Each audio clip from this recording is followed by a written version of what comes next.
दरम्यान पांडुरंगाच्या दर्शनावर मंत्री संदीपान भुमरेंनी स्पष्टीकरण दिले। मी एकटाच दर्शन रांगेतून दर्शन घेतलं असं ते म्हणाले। वारकऱ्यांच्या संतापानंतर भुमरेंनी घुमजाव केल्याचं पाहायला मिळालं। कार्यकर्त्यांचं व्हीआयपी दर्शन घेतल्यानं वाद झाला होता, पण आपण एकट्यानंच दर्शन घेतल्याचं या ठिकाणी संदीपान भुमरेंनी स्पष्टीकरण दिलेलं आहे। तर वारकऱ्यांचे संताप उसळल्यानंतर भुमरेंनी हे घुमजाव केल्याचं पाहायला मिळते। कार्यकर्त्यांचं व्हीआयपी दर्शन त्यांनी घेतलं असा आरोप केला जात होता आणि त्यानंतर हा वाद निर्माण झाला होता। तर दर्शनावेळी भुमरे पोलिसांमध्ये वादही झालेला होता। यावरून आता संदीपान भुमरे यांनी घुमजाव केला आहे आणि स्पष्टीकरण दिलंय।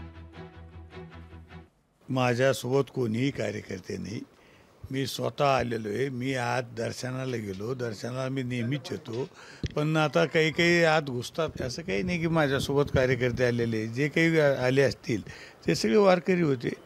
असं मी माझ्यासोबत काही कोणाला आणलेलं नाही, कोणत्या वारकऱ्याला त्रास होईल असं काही काम केलेलं नाही आपण। मी सुद्धा रांगेत उभा राहूनच दर्शन घेतलेलं आहे।